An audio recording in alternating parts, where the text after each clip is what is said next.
नमस्कार दोस्तों, स्वागत है आपके अपने YouTube चैनल संस्कृत अड्डा पर। दोस्तों, आज की जो वीडियो इसमें हम करेंगे संस्कृत प्रैक्टिस सेट में संस्कृत की परीक्षाओं के लिए महत्वपूर्ण प्रश्न जो आपके आगे आने वाले एग्जाम के लिए महत्वपूर्ण रहेंगे, चाहे आप इसमें किसी भी संस्कृत के एग्जाम की तैयारी कर रहे हों। और अगर आपने हमारे इससे पहले वाली वीडियो नहीं देखी है तो इसे आप आई बटन पर क्लिक करके देख सकते हैं, या फिर हमारे चैनल की जो प्लेलिस्ट है वहाँ पर जाकर आप अभी तक के जितने भी वीडियो सभी को आप देख सकते हैं। और वीडियो शुरू करने से पहले अगर आपने अभी तक हमारे चैनल को सब्सक्राइब नहीं किया तो सब्सक्राइब कर ले, और साथ में घंटे वाले कोने से दबाकर आप ऑल पे क्लिक जरूर कर लीजिएगा, जिससे आपको हमारे आने वाली जो वीडियो उसकी नोटिफिकेशन मिलती रहेगी। और दोस्तों, वीडियो को लाइक कमेंट और शेयर जरूर कीजिएगा। और आप हमारा जो दूसरा चैनल है रीडिंग लवर्स के नाम से इसे भी सब्सक्राइब कर सकते हैं, क्योंकि जो भी कोई नई वैकेंसी है इससे संबंधित जो महत्वपूर्ण अपडेट आती है तो इस चैनल पर हम डालते रहते हैं। इसका लिंक जो आपको इस वीडियो के डिस्क्रिप्शन में मिल जाएगा, तो वहाँ से आप हमारे चैनल पर पहुँच जाओगे, या फिर आप जो है रीडिंग लवर्स नाम से भी सर्च करके हमारे चैनल पर पहुँच सकते हैं। तो महत्वपूर्ण अपडेट के लिए आप इस चैनल को सब्सक्राइब जरूर कर लीजिएगा। तो हमारा जी यहाँ पर पहला जो क्वेश्चन है ये है आपके चौरभियम से। यहाँ पर जो ये चौरभियम शब्द जो आया है,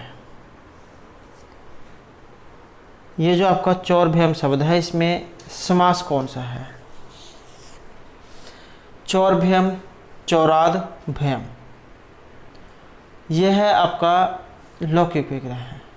चौर, घसी, भ्यासु, यह है आपका अलौकिक विग्रह है। और चौराद, जैसे रामाद होता है ऐसे ही चौराद, जैसे इसमें यहाँ पर पंचमी विभक्ति का प्रयोग हुआ है तो ऐसे ही यहाँ पर भी पंचमी जो विभक्ति है उसका प्रयोग किया गया है। पंचमी तत्पुरुष समास इसमें रहेगा।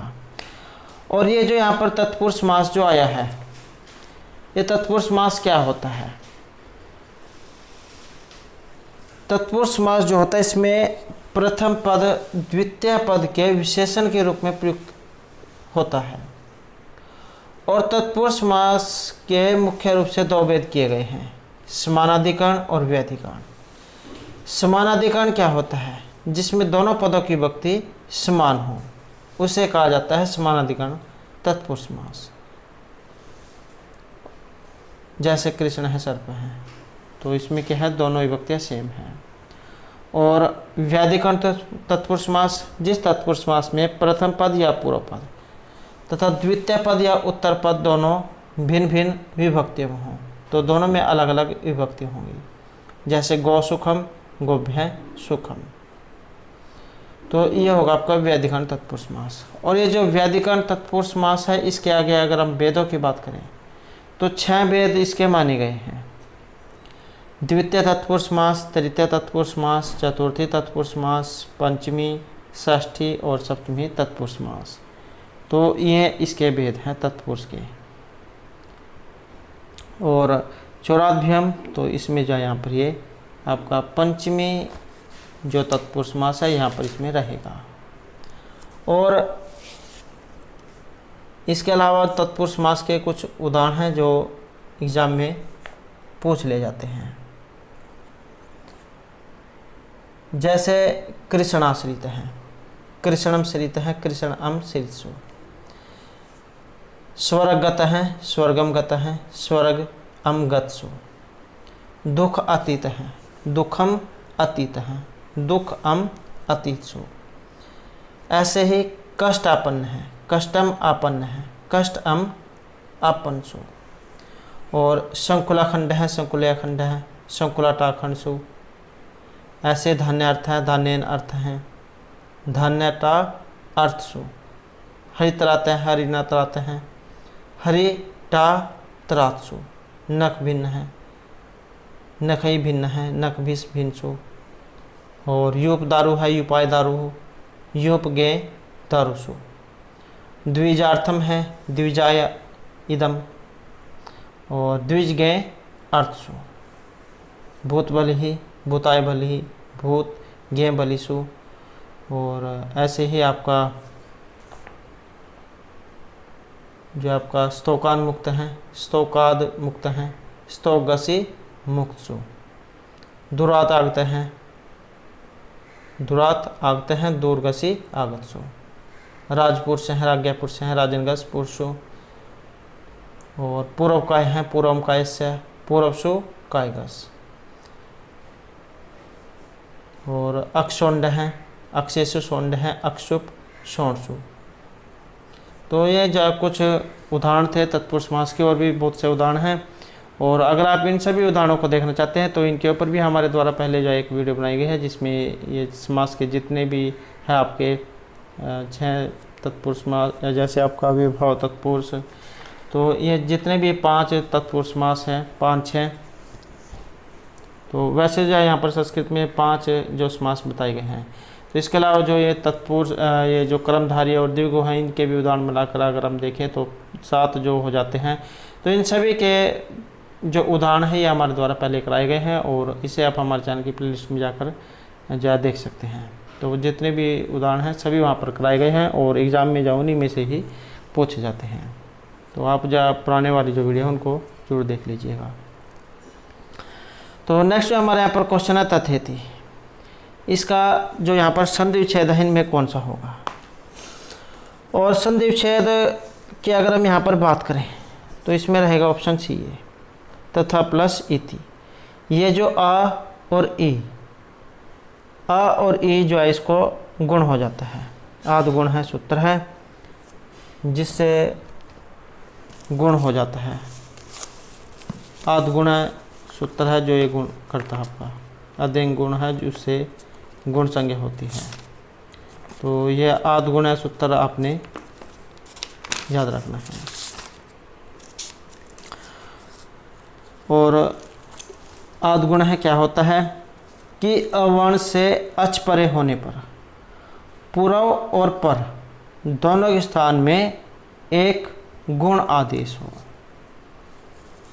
जैसे आपका उपेंद्र हैं गंगोदकम, और नरेंद्र हैं दिनेश हैं सुरेश हैं महेंद्र हैं राजेंद्र हैं सूर्योदय हैं भाग्योदय हैं। तो इन सभी में आपका आद गुणा सूत्र ये रहेगा, वो गुण करता है ये। नेक्स्ट क्वेश्चन हमारा यहाँ पर निम्नलिखित में से कौन सा असत्य है। तो यहाँ पर इनमें से एक कथन अलग है। अभिज्ञान शकुंतलम में 7 अंक है, तो क्या इसमें 7 अंक हैं? तो ये भी ठीक है। शकुंतला की कथा महाभारत के आदि पर्व से ली गई है, तो क्या ये लाइन ठीक है? तो ये भी सही है। महाभारत में जो 18 पर्व हैं उनमें में से है ये आदि पर्व। कालिदास वैदर्भी शैली के कवि हैं, तो इनकी शैली, तो ये भी जो यहाँ पर सही है। वैदर्भी शैली और या रीति, वैदर्भी रीति और माधुर्य गुण, ये अभिज्ञान शकुंतला में है। और ये जो यहाँ पर मालविकाग्निमित्रम जो आया है, क्या इसमें यहाँ पर 7 अंक हैं? तो यही जो है यहाँ पर इनमें से अलग है, तो ये हमारा यहाँ पर रहेगा मालविकाग्निमित्रम। तो यहाँ पर इसमें मालविकाग्निमित्रम जो है इसमें 7 अंक दिखाए गए हैं, जबकि ये जो मालविकाग्निमित्रम है इसमें 5 अंक बताए गए हैं, तो यही अलग है। अब जैसे यहाँ पर ये इसमें 4 लाइन आए हैं, तो इसका मतलब है यहाँ पर 4 क्वेश्चन इसमें से बन जाते हैं। तो किसी के बारे में भी एग्जाम में आ सकता है कि इसमें अंक कितने हैं, 7 हैं, कहाँ से इसकी कथा वस्तु ली गई है, तो महाभारत के आदि पर्व से। और इनकी शैली कैसी है, तो वैदर्भी शैली या और माधुर्य गुण, या वैदर्भी रीति माधुर्य गुण, तो इस प्रकार से भी आपने याद रखना है। अगला क्वेश्चन है महाभारत से। महाभारत को कहा जाता है, सबसे पहले जो महाभारत ऐसे जय के नाम से जाना जाता था, उसके बाद ये भारत बना और उसके बाद महाभारत। और महाभारत जो इसे 1 लाख श्लोकों वाला जो महाकाव्य है ये कहा गया है, 1 लाख श्लोक हैं इसमें। और इसमें जो यहाँ पर सी आंसर है तो ऑप्शन ए रहेगा, जय संहिता भी कहा जाता है। और महाभारत किस में है, पर्वों में है, और पर्वों की संख्या कितनी है, 18। आदि पर्व सभा पर्व, अरण्यक पर्व, विराट पर्व, उद्योग पर्व, भीष्म पर्व, द्रोण पर्व, कर्ण पर्व, शल्य पर्व, सौप्तिक पर्व, स्त्री पर्व, शांति पर्व, अनुशासन पर्व, अश्वमेधिक पर्व, आश्रमवासिक पर्व, मौसल पर्व, महाप्रस्थानिक पर्व और स्वर्ग आरोहण पर्व। तो इस प्रकार से इसमें ये 18 पर्व हैं। नेक्स्ट है हमारा यहाँ पर संस्कृत में 10,000 को कहेंगे। तो यहाँ पर ये 10,000 पूछा गया है और एग्ज़ाम में इसके अलावा जो और जो यहाँ पर दिए गए हैं इनके बारे में भी आ सकता है। तो बात करें 100 की, 100 को कहा जाता है शतम। 1000 जो होता आपका, इसको कहा जाता है सहस्रम। 10,000 जो होता है 10,000, 10,000 को कहा जाएगा अयुतम। 1,00,000 जो होता है 1,00,000, उसको कहा जाता है लक्षम। और जो होते हैं 10,00,000, 10,00,000 को कहा जाएगा नियूतम, नियूतम या फिर प्रयूतम। और जो होगा आपका 1 करोड़, ये जो 1 करोड़ है, 1 करोड़ को कहा जाता है कोटि। तो इसे कोटि जो है कहा जाता है। 10 करोड़, तो इसके आगे 10 लग जाएगा, 10 कोटि हो जाएगा। 1 अरब, 1 अरब को कहा जाता है अर्बुदम, अर्बुदम। और 10 अरब को ऐसे इसके आगे 10 लग जाएगा, 10 अर्बुदम। 1 खरब जो होता है उसे खरवम कहा जाता है, खरवम। और 10 करोड़ में इसके आगे 10 लग जाएगा।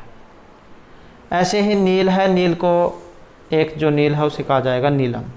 और 10 नील को इसके आगे 10 लग जाएगा तो 10 नीलम हो जाएगा। ऐसे ही एक पद्य को पद्यम और 10 पद्यम को 10 पदम। ऐसे ही एक शंख है उसे शंखम कहा जाएगा और 10 शंख को 10 शंखम कहा जाएगा। और महाशंख उसे कहा जाएगा महाशंखम।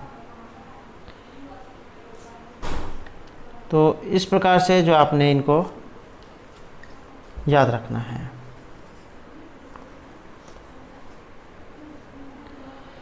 नेक्स्ट क्वेश्चन हमारे यहाँ पर कालिदास से। कालिदास के जो आश्रयदाता जो राजा हैं इनमें से कौन थे? और यहाँ पर एक ऑप्शन है हमारा चंद्रगुप्त, विक्रमादित्य। नेक्स्ट क्वेश्चन है रिक्त है सर्वभौति ही लघुता पूर्णता गौरवाई। पर यहाँ पर प्रस्तुत सूक्ति किस ग्रंथ से ली गई है? और ये एक श्लोक है, उसके अंदर से जो एक ये लाइन ली गई है, मेघदूत जो है उसमें से ली गई है। और आपको जैसे पता है कि मेघदूत 2 खंडों में बटा हुआ है, पूर्व और उत्तर में। तो ये जो पूर्व मेघदूत है इसमें से है। अगर आपने पढ़ा होगा तो उसमें 20वां जो श्लोक आ जाता है, तो ये उसके अंदर से ली गई है कि तस्या तिक्तई वन गज मदई वासितम वंतवृष्टि जम्बो कुंज प्रतिहत्रयम तोयम आदाय गच्छे है अंतः सारम घन तुलितम न अनिल शक्षति त्वाम रिक्त सर्वभवति ही लघुता पूर्णता गौरवाई। और इसमें क्या कहा गया है? वांत वृष्टि ही तिक्तई वन गज मदहि वासितम जम्बो कुंज प्रतिहत्रयम तस्याह तोयम आदाय गच्छे है हे घन अनिल है अंतः सारम त्वाम तुलितुम न राक्षसी ही रिक्त सर्व लघु भवति पूर्णता गुरुवाई। कि वर्षा कर चुकने वाले तीखे और जंगली हाथियों के मद जलों से सुगंधित जामुन के वृक्षों के कुंजों से रोके गए वेग वाले उस नर्मदा नदी के जल को लेकर गच्छे जाना है। हे मेघ वायु अंदर स्थित सार अर्थात शक्ति सामर्थ्य वाले तुमको उड़ाने के लिए समर्थ नहीं होंगे। रिक्त है सर्वभवती, जो यहाँ पर ये लाइन आई है कि शून्य खाली अर्थात धन बल आदि से रहित, सबको दुर्बल आदर आदि की पात्रता से रहित और धन बल आदि से युक्त गौरव आदर आदि प्राप्त करने के लिए।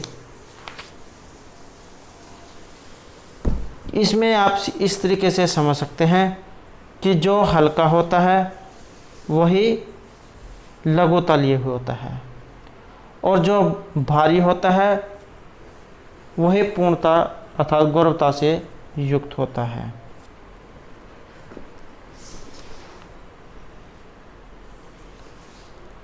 आपने देखा भी होगा कि जो कोई वस्तु खाली होती है उसका जो वजन है वो कम होता है, लेकिन जिसके अंदर गुण होंगे वो ही जाए उसी में ही भार होगा।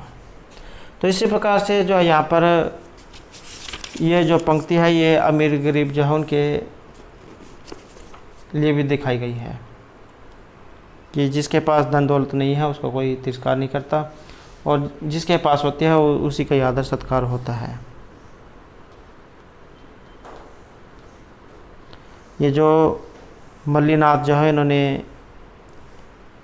इसके ऊपर जो पंक्ति बताई है, यत आदौ वनम शोधितस्य पुंसः पश्चात श्लेषम शोषाय लघु तिक्तः कासायम अम्भोपान लब्ध बलस्य वात प्रकंपो न स्यादिति तावदेव नरः पूज्य यावदेव धन अन्वितः निर्धनः लघुताम याति वारिशून्य यथा घटः। और ये जो आपका मेघदूत जो है इसमें मंदाक्रांता जो छंद है इसका प्रयोग हुआ है। मंदाक्रांता जल्दी सर्ग अमर भो न तुतात गुरु चेत, ये इसका लक्षण है।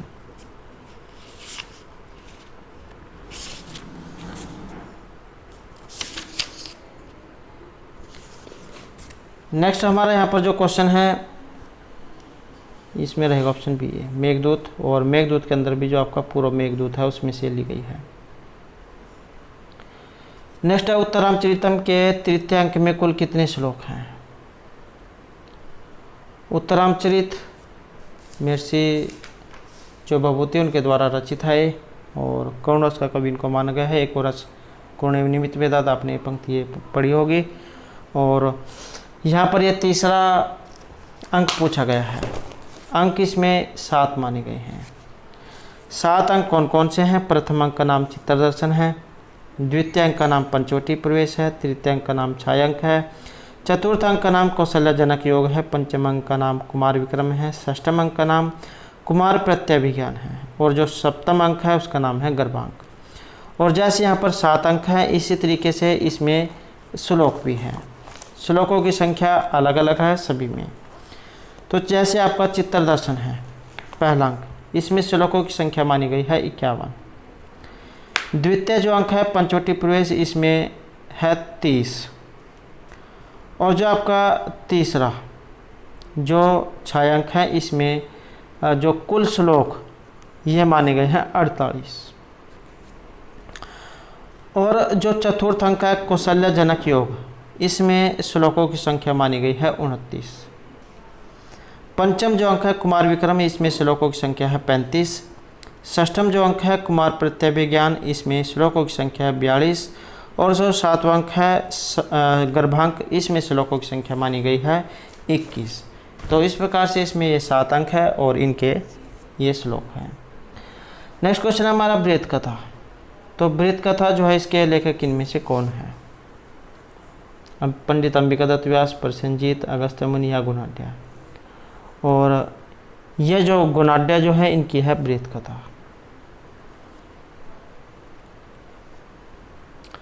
नेक्स्ट है सहसा विदित न क्रिया विवेका परमा आपदम पदम। इस प्रकार का एक यह श्लोक है जो किरात अर्जुनम जो है उसमें से लिया गया है दूसरे सर्ग से।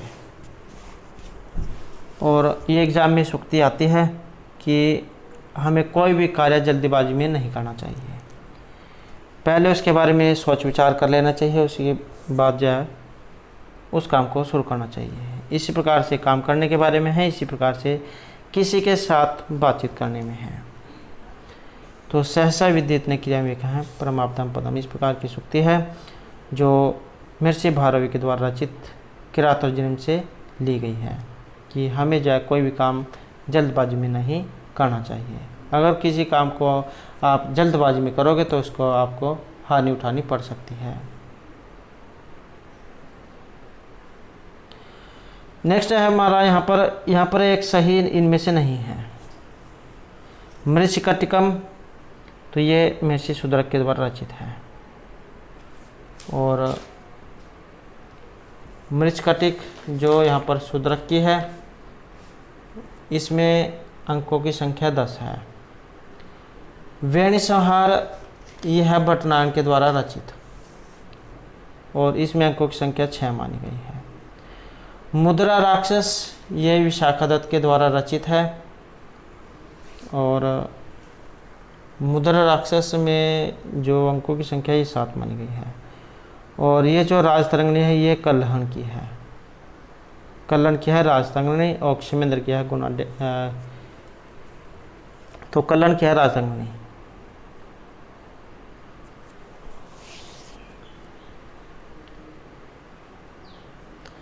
नेक्स्ट है किरातोर्जुनीयम में जो किरात शब्द आया है ये इनमें से किसका बोधक है? किरात, और किरात जो यहाँ पर शब्द आया है ये किरात अधिपति भगवान शंकर जो उनके लिए आया है और अर्जुन इसमें नायक और द्रौपदी नायिका है। महर्षि भारवी जो उनके द्वारा रचित आपका किरातर्जुनीयम और सर्ग इसमें 18 है। नेक्स्ट है किरातोर्जुनीयम के प्रत्येक सर्ग का जो अंतिम पद ये किसको संबोधित है? और इसमें जो हमारे यहाँ पर सही आंसर तो ये रहेगा ऑप्शन ए। किरातोर्जुनीयम का जो प्रत्येक सर्ग है इसमें अंतिम पद जो है ये लक्ष्मी के लिए आया है और शुरू का रहेगा आपका श्री शब्द से।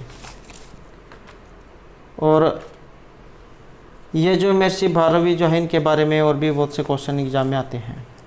एक तो जो इनका उपनाम आ जाता है आत्पत्तर भारवी और समय 600 ईस्वी के लगभग है। और ये जो किरातोर्जुनीयम जो है इसका उपजीव्य काव्य है तो महाभारत से लिए गए हैं, महाभारत के वन पर्व से। और 18 जो सर्ग हो गए और 1030 श्लोक हो गए। 25 छंदों का प्रयोग हुआ है आपके किरातोर्जुनीयम में। वसंत और जो मालनी छंद है इसका सबसे ज़्यादा प्रयोग इसमें हुआ है। 3 शब्द अलंकार, 60 अर्थ अलंकार और 7 चित्तर अक्षर जो है उनका प्रयोग इसमें हुआ है। वीरस प्रधान महाकाव्य जो इसे कहा गया है।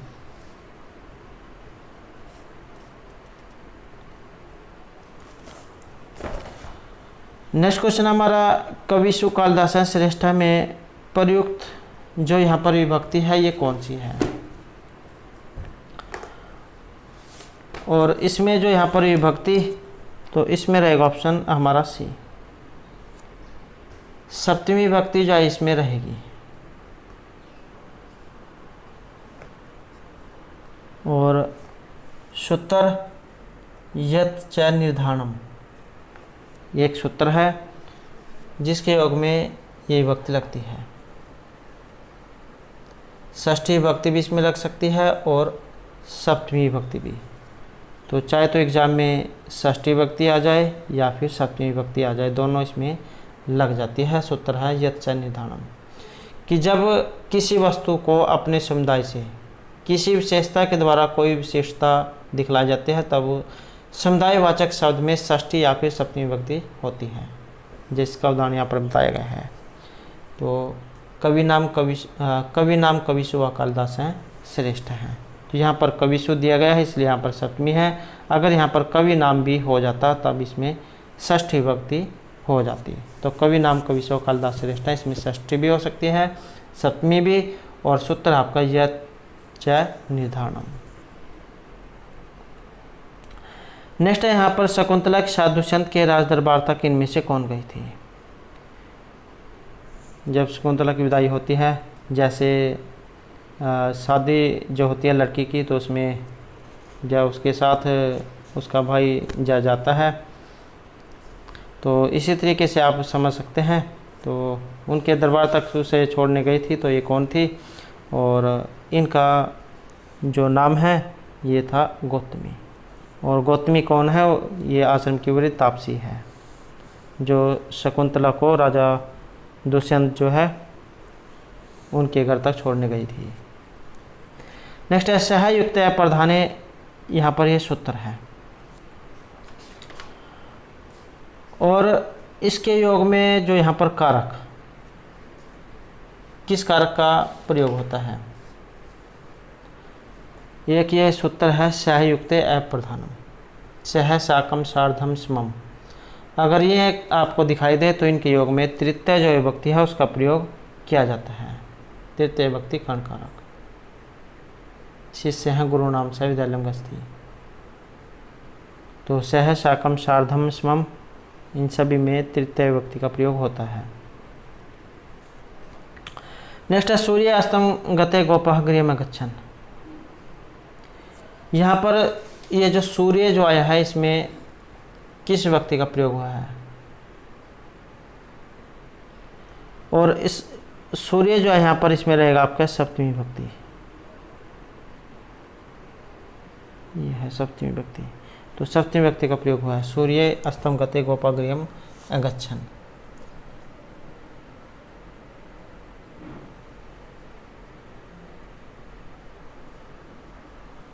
या फिर एक जो उदाहरण आ जाता है, ये सच्चा भाव लक्षणम सूत्र का, कि जब किसी कार्य के हो जाने पर दूसरे कार्य का होना प्रतीत होता है, तब जो कार्य हो चुका होता है उसमें सप्तमी विभक्ति का प्रयोग किया जाता है। सूर्य उदिते कमलम प्रकाशते, जैसे यहाँ पर दिखाया गया है, ये सूर्य अस्तम गते गोपः गृहम गच्छन्। नेक्स्ट है बालक शब्द है, यहाँ पर उसके चतुर्थी एक वचन का जो रूप है कौन सा है। जैसे आपने राम का शब्द रूप पढ़ा है, और जैसे चतुर्थी में रामाय होता है ऐसे ही बालकाय, तो ऑप्शन बी जो है यहाँ पर रहेगा। राम का जो शब्द रूप आपने याद कर लेना है, क्योंकि वेरी इंपॉर्टेंट है। सभी लगभग जितने भी ये आकारांत जो रूप हैं आपके, ये सभी इसी से बनेंगे। नेक्स्ट है अस्मद शब्द, और सप्तमी विभक्ति एक वचन का जो रूप है इनमें कौन सा है। अस्मद हो गया आपका, युष्मद, तो ये सभी सर्वनाम शब्द हैं, और अस्मद का अर्थ होता है माँ, ये इसका अर्थ होता है। और सप्तमी विभक्ति एक वचन का रूप, तो इसमें बनेगा आपका ऑप्शन बी, ये वाला मई, ये आपके सप्तमी वचन का है, मई अव्यहो अस्मासु। और ये जो यहाँ पर मम आया है, ये आता आपका षष्ठी एक वचन में, मम भी आ सकता है और में भी आपको देखने को मिल सकता है। मत जो आपका बनता है ये पंचमी बनता है, पंचमी एक वचन में। रूप कैसे चलते हैं इसके, अहम आवाम वयम, माम आवाम अस्मान, मया आवाभ्याम अस्माभि, मह्यम आवाभ्याम अस्मभ्यम, मत आवाभ्याम अस्मत्, मम अव्यहो अस्माकम, मई अव्यहो अस्मासु। तो इस प्रकार से इसके रूप ये चलते हैं अस्मत् के। नेक्स्ट है 13 के लिए यहाँ पर संस्कृत में प्रयुक्त जो शब्द है कौन सा है, तो आसान है, और 13 जो है इसको लिखा जाएगा त्रयोदश। नेक्स्ट क्वेश्चन हमारा मेघदूत से। मेघदूत में छंद आया है, और किस छंद का इसमें प्रयोग हुआ है। मेघदूत में रहेगा आपके ऑप्शन बी, मंदाक्रांता जो छंद है उसका प्रयोग हुआ है। और ये जो मंदाक्रांता छंद है इसके बारे में और भी जो क्वेश्चन पूछे जाते हैं, जैसे इसमें आपके अक्षरों की संख्या पूछ ली जाती है, तो वर्णों की जो संख्या इसमें 17 मानी गई है। जल्दी जो शब्द है इसमें 4 हैं, सड़ में 6 और अम्भव में 7, तो हो जाते हैं 17। कश्चित कांताविरह गुरुणा स्वाधिकारात् प्रमतः शापे नास्तम गति मत महिमा वर्ष भोग्यन भर्तु यक्षः चक्रे जनक तन्या स्नान पुण्योदकेशु स्निग्ध छाया तरुषु वस्ती मिलाम गिरियासमीसु। तो ये जो आपकी मेघदूत है इसमें मंदक्रांता जो छंद है उसका प्रयोग हुआ है। मंदक्रांता जल्दी सड़ गए मन हो न तो तात गुरु चेत। नेक्स्ट है मेघदूत में मेघ को किस नदी से जल ग्रहण करने की सलाह दी गई है। तो जैसे हमने जहाँ पूर्व मेघदूत का श्लोक पढ़ा था, पहले मेघ का ये 20वां जो श्लोक था उसमें जो बात हुई है, जब यक्ष जो है मेघ को अपने प्रियतम के पास भेजते हैं तब वो उनसे बात कहते हैं कि तुम जल ग्रहण करना। तो वो कौन सी नदी है, और उस नदी का नाम है नर्मदा नदी, कि जब तुम रास्ते में जाओगे तो नर्मदा नदी जा वहाँ से जल लेकर जाना। नेक्स्ट है मेघदूत में यक्ष ने शाप की अवधि कितनी मानी है। जो धन के स्वामी है कुबेर, उन्होंने यक्ष को शाप दिया था, तभी रामगिरी जो पर्वत वहाँ पर जाकर रहने लग जाते हैं। और शाप अंत की अवधि यहाँ पर कितनी मानी गई है, और अवधि जो यहाँ पर रहेगा ऑप्शन बी में 4 महीने की अवधि जहाँ बची हुई थी। नेक्स्ट है किस नाट्य कृति में गर्भांक मिलता है। ये गर्भांक जैसे कि हमने पहले वाले जो क्वेश्चन है उनमें पढ़ा था उत्तरामचरित के बारे में। तो उत्तरामचरित में जो 7 अंक थे, तो उसमें आपका जो 7वां जो अंक था उसका नाम था गर्भांक। नेक्स्ट है उत्तरामचरित में किससे कुशेमलव के जन्म का रहस्य उद्घाटन होता है। और कुशेमलव के जन्म का रहस्य उद्घाटन, और ये है आपके ऑप्शन ए में विष्कंभक के द्वारा।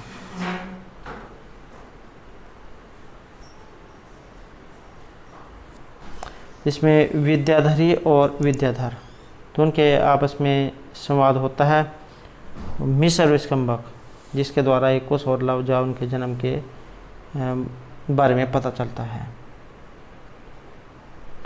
नेक्स्ट अर्थगौरव के लिए इनमें से किन्हें जाना जाता है। तो महर्षि जो भारवी है उन्हें अर्थगौरव के लिए जाना जाता है, दंडी को पदलालित्य के लिए, और जो आपके महर्षि कालिदास है उन्हें उपमा के लिए, और माघ में 3 गुण पाए गए हैं।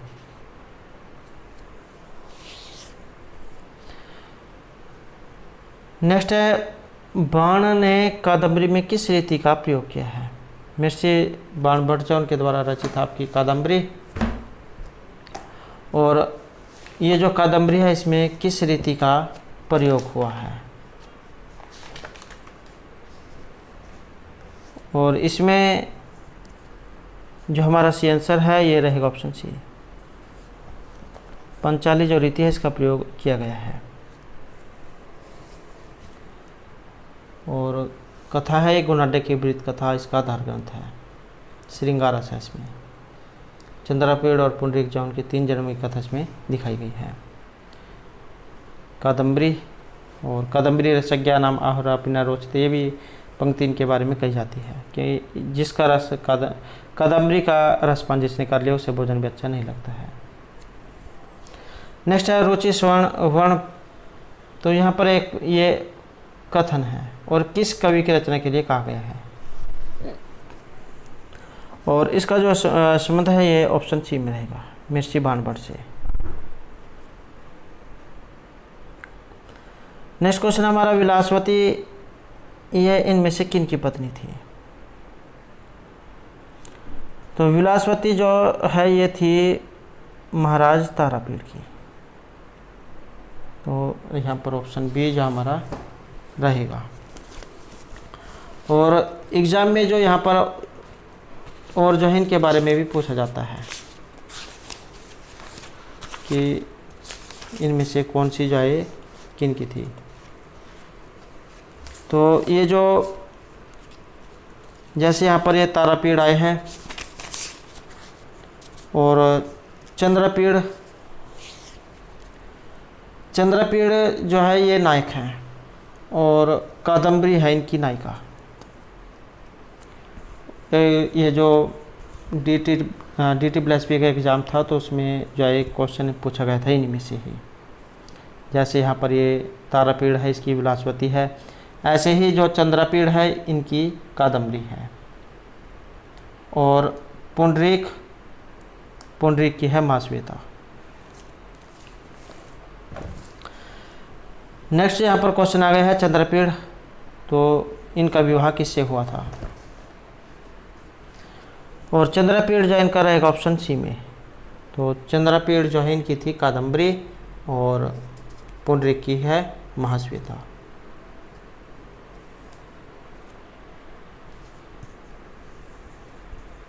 और इसमें पत्र भी आ जाते हैं,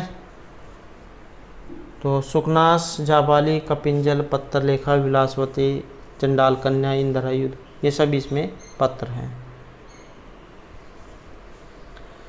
अगला क्वेश्चन रहेगा अभिज्ञान शकुंतलम में किस रीति का प्रयोग हुआ है? अभिज्ञान शकुंतलम महर्षि कालिदास जो उनके द्वारा जो रचित है और रीति वैदर्भी, रीति माधुर्य गुण इसमें रहेगा। तो यहाँ पर जो इसमें सी आंसर है ऑप्शन ए रहेगा ये। नेक्स्ट है का अन्य हुतवादक धूम प्रभावती। यहाँ पर भी एक ये श्लोक है उसी के बीच में से लाइन ली गई है और यहाँ पर कथन पूछा गया है, तो ये निम्न में से किन का है? और कथन जो है ये ऑप्शन बी में रहेगा, अनसुया जो उनका कथन है। नेक्स्ट है अति स्नेह पाप संकी, ये एक सूक्ति है और किस ग्रंथ से ली गई है? आपने देखा होगा कि अगर कोई किसी की ज़्यादा ही अवभगत करता है तो इसका मतलब है कि वो जो है उससे कुछ ना कुछ जरूर चाहता है, अर्थात अपना मतलब निकालना चाहता है। तो उसी प्रकार से यहाँ पर ये कही गई है अति स्नेह पाप संकी। और ये कहाँ से ली गई है? तो इसका जो संबंध है ये अभिज्ञान शकुंतलम से है। अगर कोई ज़्यादा ही आपकी अवभगत कर रहा है तो इसका मतलब है कि वो अपना कुछ ना कुछ मतलब निकालना चाहता है। आज का जो समय है इसमें कोई किसी की सहायता नहीं करता है, अगर करता है तो इसमें निश्चय ही उसका कुछ ना कुछ स्वार्थ छिपा होगा। नेक्स्ट क्वेश्चन हमारा विज्ञान शकुंतलम से, तो इसका जो चतुर्थ अंक है इसमें विस्कंभक है और इसमें माना गया ऑप्शन बी में अंक के प्रारंभ में अनसुया प्रेमदा जहाँ उनके आपस में बातचीत वार्तालाप। नेक्स्ट क्वेश्चन है किरातोजन महाकाव्य में सर्गों की संख्या। और सर्ग जो है यहाँ पर आसान क्वेश्चन है, ऑप्शन बी रहेगा। सर्गों की संख्या इसमें 18 मानी गई है। नेक्स्ट हमारा क्वेश्चन रहेगा दुष्यंत के जो वंश है इनका नाम। और राजा दुष्यंत के जो वंश है इनका जो नाम है ऑप्शन रहेगा बी में, ये थे पूर्ववंश के। और प्रथम अंक जो है इसमें इनके बारे में वर्णन भी हुआ है, क्या है पौर्वे वसुमतीम शासती। तो इस प्रकार का एक ये पंक्ति आई है प्रथम अंक में। नेक्स्ट है उत्तरामचरितम के तृतीय अंक का नाम। तो जैसे कि हमने पढ़ा है उत्तरामचरित जो 7 अंक है और तीसरा जो अंक है इसका नाम छाया अंक है, जिसमें सीता को छाया के रूप में दिखाया गया है। तो ऑप्शन बी यहाँ पर रहेगा। नेक्स्ट है तमसय मुरला, ये इनमें से कौन है? और यहाँ पर रहेगा ऑप्शन डी। तो ये 2 नदियाँ हैं। तीसरा अंक में जो इनका वर्णन हुआ है। नेक्स्ट क्वेश्चन हमारा त्वम जीवितम, इनका अर्थ तुम जीत हो, तुम जियो, तुम जीवन हो या तुम्हारे जीते जी। तो त्वम जीवितम इसका जो अर्थ है तो ये ऑप्शन रहेगा सी में, तुम जीवन हो। नेक्स्ट क्वेश्चन हमारा हरि रम्य है, इसमें किस वर्ण का लोप यहाँ पर दिखाया गया है? और हरि रम्य है जो इसमें दिखाया गया है विसर्गों का। नेक्स्ट क्वेश्चन रहेगा हमारा, यक्ष ने मेघ को किस मास के प्रथम दिवस में देखा था? इसमें आपने पढ़ा होगा आषाढ़स्य प्रथम दिवसे, आषाढ़ मासस्य प्रथम दिवसे, तो आषाढ़ मास का जो प्रथम जो दिन था उसमें देखा था। नेक्स्ट है, विदिशा नगरी में कौन सी नदी थी? और आपका जो ये मेघदूत जो है, इसका प्रथम मेघदूत, इसका जो 24वां श्लोक है इसमें इनके बारे में वर्णन हुआ है। और इसमें जो यहाँ पर माना गया है तो ऑप्शन डी जो है इसे माना गया है, वेत्रवती जो है इसके बारे में बताया गया है।